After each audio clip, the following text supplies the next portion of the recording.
So I'm going to just jump right in and talk about a connection between POTS and Ehlers-Danlos type symptoms and something called mast cell activation syndrome. From what I understand on the web, that's called mast cell. But it really is more, and those who know what I'm talking about know exactly what I'm talking about. Mast cell activation syndrome, it's complicated. And so I wanted to clear up a few things and just tell you about a connection that we have found and we're working on quite actively right now. So mast cells are the cells in your body that cause trouble when you have an allergic reaction. So if you're allergic to peanut, you eat peanut, and mast cells all over your body in response to that peanut release a bunch of stuff, including histamine. Now, histamine, we know that you take an antihistamine like Zyrtec or Benadryl, and that can stop it to some extent, but that doesn't stop if you're really having a terrible reaction. It's really not going to stop everything. So mast cells release more things than just histamine. And again, they could release it locally, like in your skin. That's why you itch. It can be in your nose. That's why you'd have a stuffy nose. But they release all sorts of stuff. And one of the things that they release is something called tryptase. And tryptase is just another content inside the mast cell. We're not 100% sure what it's supposed to be doing. But the reason why it's helpful for us is because, unlike histamine, it lasts a while in your blood. So you can test to tell, did I just have an anaphylactic reaction to peanut, or did I just pass out because I saw the peanut? And it happens. The serum tryptase can last in your blood for about 4 hours after you have a reaction, if you've had a reaction that mast cells have released things. Interestingly, though, there are some people walking around who have a tryptase that's high. And high, of course, is just what we've decided is high. It doesn't mean that it's high. Your body may not know that it's high, may not care that it's high. But we've just made a cutoff number of, let's say, 11.4 for a high tryptase. And there are people who have a high tryptase, and they have lots of symptoms of a mast cell releasing, but not because they've been exposed to something. It just happens over and over and over again. They start flushing and itching and having crampy abdominal pain, in some cases passing right out. And when someone comes in and says, I'm flushing a lot, I'm itching, I'm having crampy abdominal pain, the doctor, for a long while, an astute physician will go ahead and draw tryptase because he or she will be worried about a disease called mastocytosis. So mastocytosis is a disorder where you have too many mast cells in your bone marrow, and they're making all of their bad and nasty stuff and causing those symptoms. Well, that's the thing that they're most worried about. But it turns out that there are lots and lots of folks who they go ahead and they find, they had a high tryptase, they have all those symptoms, we're going to do a bone marrow biopsy to check to see if they have mastocytosis, and it turns out their bone marrow is squeaky clean. Okay? And so now what do? We have this high tryptase, it's not supposed to be high, they haven't eaten a peanut in the past 2 days, there's no good reason for the tryptase to be high, and yet they're having all of the symptoms that you might expect to see when mast cells are doing bad things. There may be other symptoms, but the main key ones are flushing, facial, and usually facial and neck is where a lot of people have it, but anywhere. Flushing, itching, abdominal pain, brain fog, which I know we all like to blame anything we do on brain fog, but brain fog is certainly something that people complain about. It can be episodic or it can be every day. People say, I have it all the time. That certainly can happen. So if it's not mastocytosis, what is it? So in the past 10 years or so, folks have realized that there's something else that's going on, and they're calling it the mast cell activation syndrome. Unfortunately, we just don't know enough about what it really is to say, oh, that's for sure mast cell activation syndrome. So it's all sort of a clinical, it's almost guesswork. I mean, we put things together, it's probably 20 or 30 different things quite possibly, and there is not a lot of great research on it. There's lots of information. That doesn't mean there's lots of great research on it. Everybody with me on that? So, and so we're trying. There are not that many folks who take care of it on a regular basis, and even those of us who do take care of it on a regular basis, it really is a trial and error thing because we're trying to characterize this and learn about what this really is. So again, mastocytosis is the more severe form of what can happen. Mast cells actually start dividing uncontrollably. It's not quite cancer, but it's called a clonal mast cell disorder. It's almost quite like that. But then we have this whole group of folks who may have a high tryptase, or they may not, and I'll try to get to that in a second, but have all these symptoms of mast cells releasing all over the place. Okay? So, now this is what mastocytosis tends to look like if it's in your skin. This is something called urticaria pigmentosa. If you actually go and scratch one of these things, it turns into a hive. Okay?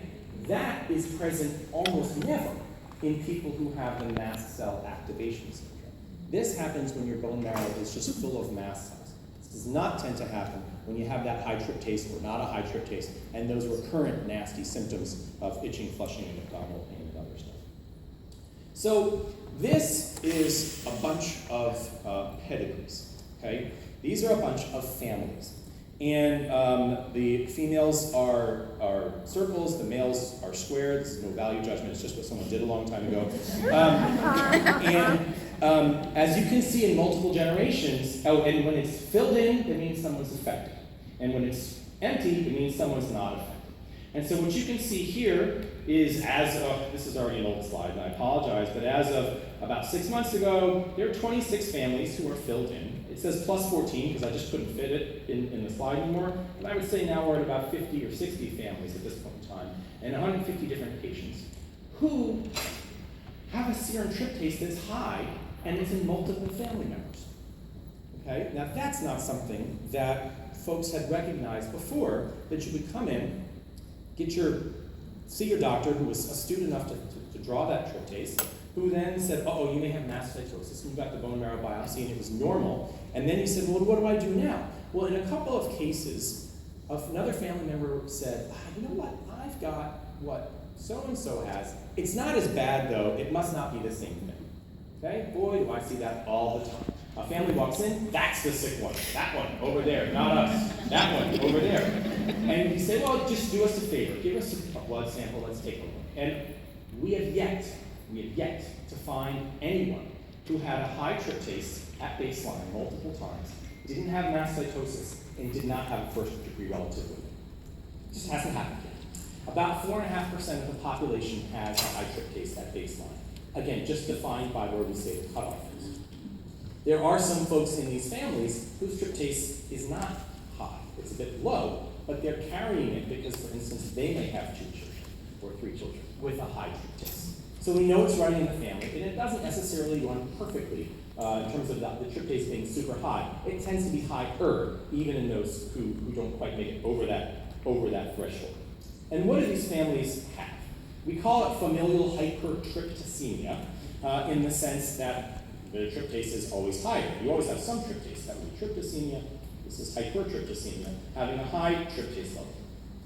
And they can have issues with recurrent flushing, itching, swelling, and hives. That's what we think about when it comes to mast cell problems. But then lots of these family members have joint laxity, retained childhood teeth, scoliosis, other connective tissue problems which you would almost never associate with a mast cell problem.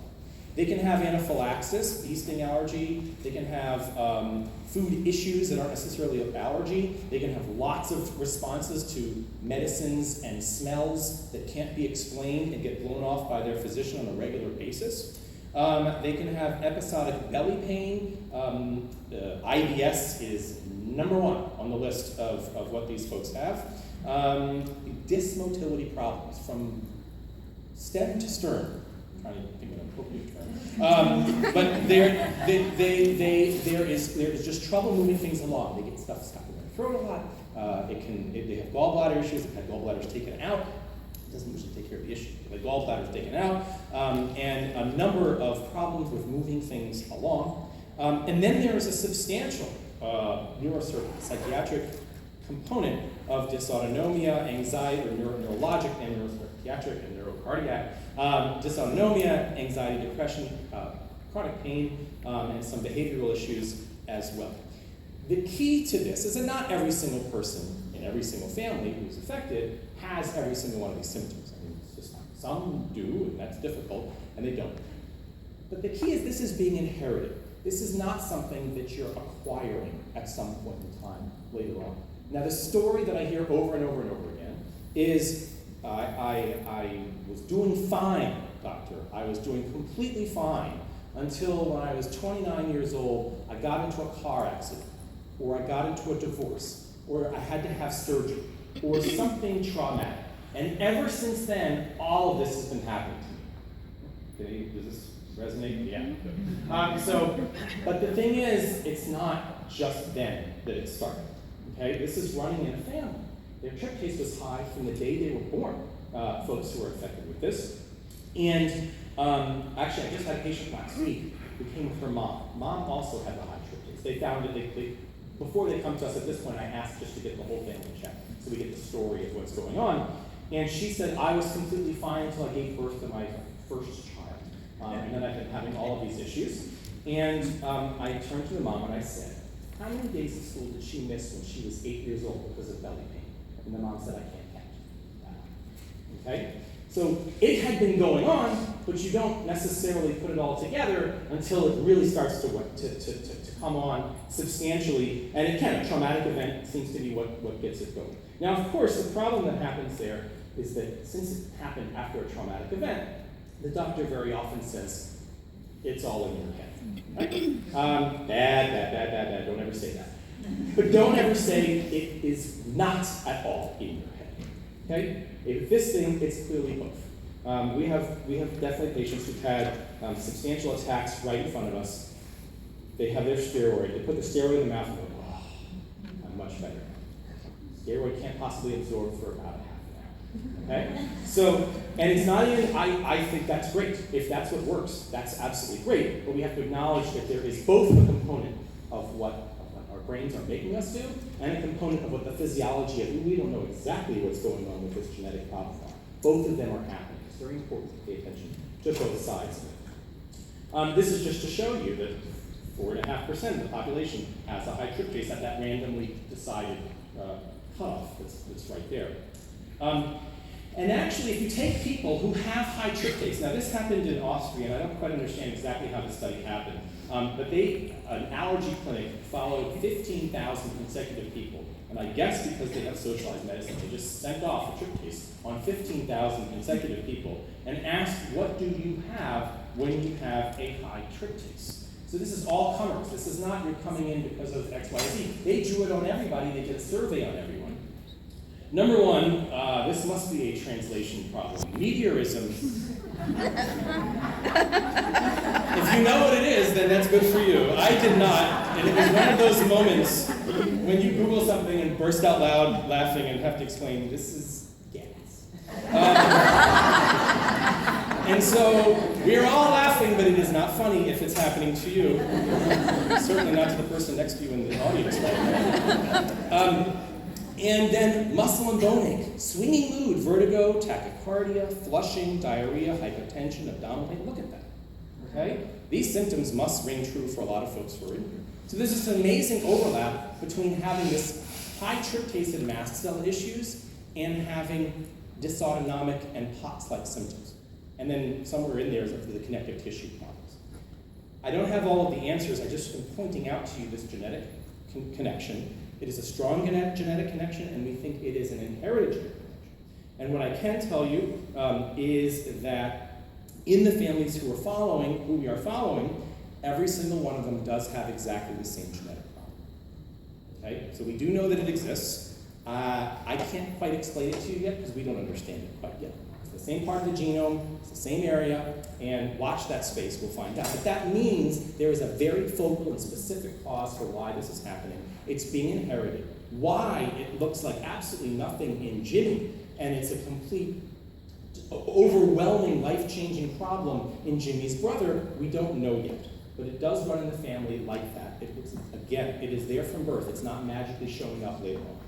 Okay? Even though a stressful event certainly tends to make it worse. What do we do about this? Well, there is no magic. I don't care what the web says. I don't care what Doctors A, B, C, and D say. There is no super great silver bullet. We haven't done a trial on anything yet. Nothing. We can just go by what people's experience is. And the experience most of the time is trial and error. The trial and error is taking antihistamines at Superman doses, Zantac, which is because it works as an antihistamine, not for the reflux.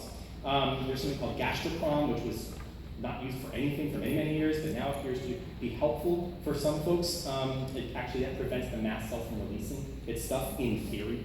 Aspirin for those who don't have bad stomachs, which is not too many. unfortunately. There's something called Xolair, which blocks the IgE, which is the antibody that sits on a mast cell and wreaks the havoc. For some reason, that seems to work, even though we don't think anyone's reacting to something specific when they have their problem. Hey, what am I reacting to? It's not. It's your mast cell that just likes to party, whether or not it's reacting to anything. Biofeedback, we definitely try to recommend this to folks to the extent that they can, because very, very often they will have events and think that they're having anaphylaxis, and then their mind takes over.